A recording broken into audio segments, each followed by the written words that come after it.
नमस्कार दोस्तों। आज बहुत ही भारी मन से मुझे ये वीडियो बनानी पड़ रही है। मैं नहीं चाहती थी कि मैं ऐसा कोई वीडियो बनाऊं, लेकिन कुछ दिनों से मैं देख रही हूं कि कुछ गलत बातें यहाँ पर हो रही हैं, इसलिए मुझे आना ज़रूरी होगी और इस तरह की वीडियो बनानी भी ज़रूरी हो गई। टॉपिक तो आप सबको समझ में आ ही गया होगा कि मैं किस बारे में बात करने वाली हूँ। यहाँ बात हो रही है मंजू 1.1 एंड रितिमा राज की।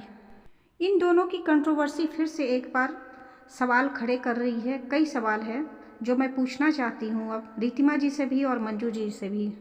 इन दोनों के बीच कंट्रोवर्सी क्यों हुई ये तो आप सभी जान रहे हैं। ये जो बीच में दिख रहे हैं आपको पिंकी और शिवम, इन दोनों के कारण ही इन दोनों के बीच कंट्रोवर्सी हुई, क्योंकि मंजू जी ने लगातार कई वीडियो और लगातार अपनी वीडियो में अपशब्दों का प्रयोग किया पिंकी के लिए।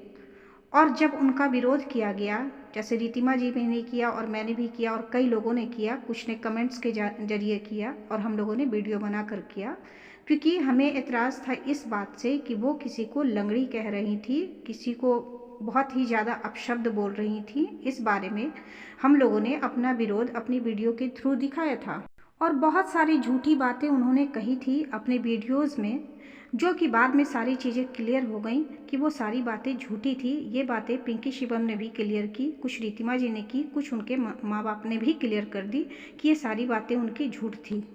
तो चलिए, वो अपने चैनल पे जो भी रख रही हो, हमें सिर्फ इतराज़ इस बात का था कि वो किसी को भी अपशब्द ना कहें या लंगड़ी ना कहें। मैटर जो भी रहा हो, उनका विरोध करने का ढंग अलग है, हमारा विरोध करने का ढंग अलग है, ठीक है, मैं मानती हूँ। पर हमने भी सपोर्ट नहीं किया था पिंकी शिवम को। बस हमें इतराज़ था कि वो अगर विकलांग है तो उसे लंगड़ी क्यों कहा जा रहा है, उसे गालियाँ क्यों दी जा रही है। यहाँ तक मंजू जी ने कहा था कि ये पेशा करने वाली हैं, ये दोनों माँ बेटियाँ कोठा चलाती है और पेशा करती हैं, यहाँ तक उन्होंने कहा था। और इन बातों का विरोध रितिमा जी लगातार कर रही थी। तब मंजू जी ने पिंकी शिवम को छोड़कर रितिमा जी का पीछा किया और उन्हें बहुत तरह की बातें कही, जो कि मुझे भी वो पहले कह चुकी थी, अनुराधा को भी कह चुकी थी। उसी तरह की बातें उन्होंने रितिमा के साथ भी शुरू कर दी। यहाँ ये बताना ज़रूरी हो गया है कि मंजू जी ने मुझे मारने पीटने की बात कही थी, बाल पकड़कर खींचकर मारने की भी बात कही थी और बहुत तरह की अपशब्द कहे थे उन्होंने, जबकि वो मुझे जानती भी नहीं थी। वो अनुराधा को कह रही थी और अनुराधा को कहते कहते मुझे भी कहने लगी, क्योंकि उनको लग रहा था कि हम लोग आरती का सपोर्ट कर रहे हैं। जबकि मेरी बात ये थी कि उन्होंने आरती को अपनी वीडियो में गाली दी थी और मैंने वो क्लिपिंग लगाई थी कि वो गंदी एक गाली दे रही थी आरती को। तब मैंने उसका विरोध किया था कि हम आप उसको गाली देने वाले कौन हैं। जब ये कानून की बातें हो गई, पुलिस केस हो चुका है, जो मुजरिम थे या नहीं थे उन्हें सज़ा हो चुकी है, तो ये कोर्ट कचहरी का मामला है, तो हम आप क्यों गालियाँ किसी को दे रहे हैं। यहाँ मैं क्यों विरोध कर रही थी कि आरती को गालियाँ ना दी जाए, ये मैं बता देती हूँ आपको कि जब किसी कैदी को किसी जेल में रखा जाता है और किसी कारणवश अगर उसकी मृत्यु हो जाती है या उसे कुछ हो जाता है, तो जिनके अंडर में वो कैदी होता है, जबकि वो सज़ा पा रहा होता है, तो उस पर भी केस बन जाता है और उसे भी सज़ा दी जाती है कि आपके अंडर में ये कैदी मर गया। तो आप समझ सकते हैं कि जेल के अंदर रहने के बाद भी मानवाधिकार आयोग का काम अपना चलता रहता है और मानवाधिकार आयोग के बाहर जाकर कोई भी काम नहीं कर सकता है। तो फिर हम और आप जो बाहर है, जो जिंदा है, उसको अपशब्द या गालियां देकर उसे मरने पर कैसे मजबूर कर सकते हैं। पुलिस कस्टडी में मौत होने पर भी उस पुलिस वाले पर केस हो जाता है कि कैसे अपराधी मर गया, जबकि वो अपराधी होता है, क्रिमिनल होता है, फिर भी ये केस बनता है कि आपके अंडर में वो कैसे मर गया। यहाँ ये समझने वाली बातें हैं। तो हम जो बाहर हैं, जो जिंदा व्यक्ति है, उसको हम ऐसे कैसे कह सकते हैं कि वो मरने पर मजबूर हो जाए। क्यों हम उसकी इस तरह से सोशल डिफेमिंग करते हैं और अपशब्दों का प्रयोग करते हैं कि वो मरने पर मजबूर हो जाए। और दोबारा फिर वही हुआ पिंकी के साथ में।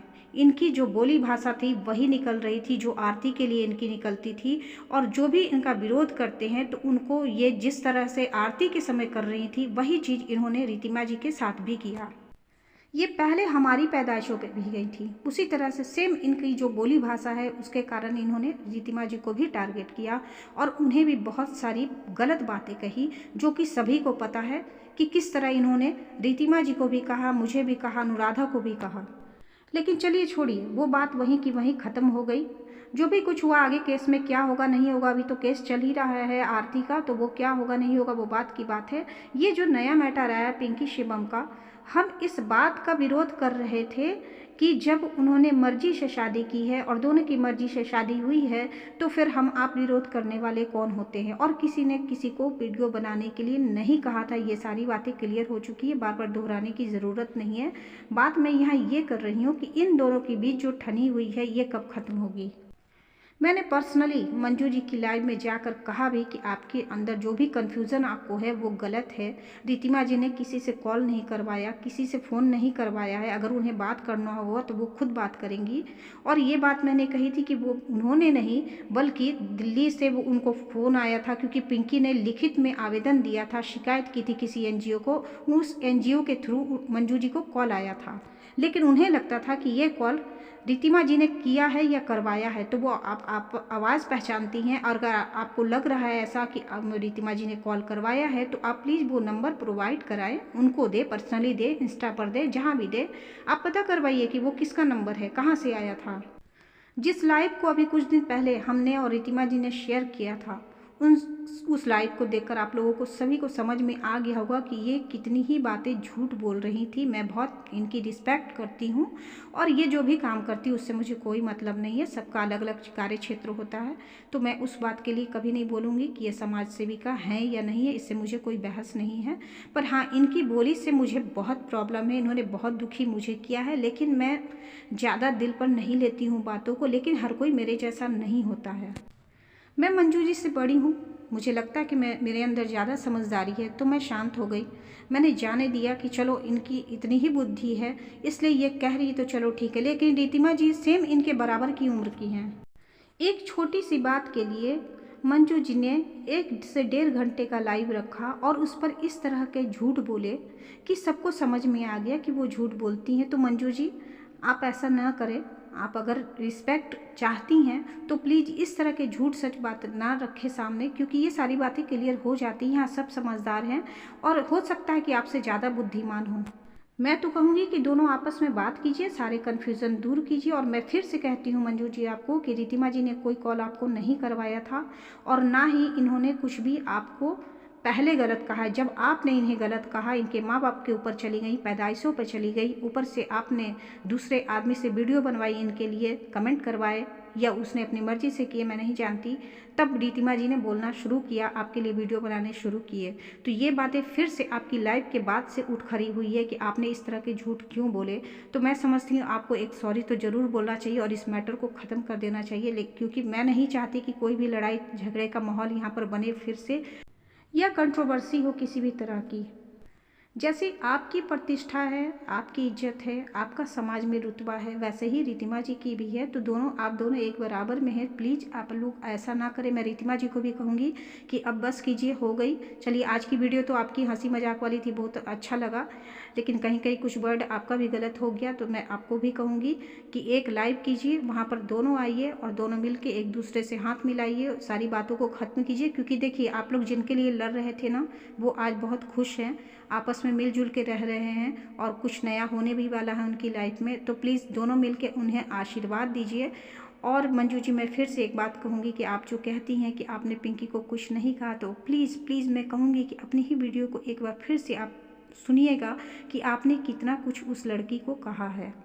तो ये कह देने से नहीं तो, क्योंकि ये इतिहास बन चुका है आपके चैनल पर, वो इतिहास दिख रहा है कि 30 से 40 जो वीडियो आपने बनाए हैं, बिल्कुल नफरती भाषा का प्रयोग किया है आपने वहाँ पर। हाँ, बाद में आके आपने माफ़ियाँ ज़रूर मांगी है, लेकिन वो आपके इतिहास में दर्ज है, वो आपके चैनल पर दर्ज है। तो इस बात से आप इनकार नहीं कर सकती हैं, और ये झूठ आपका नहीं चलेगा यहाँ पर।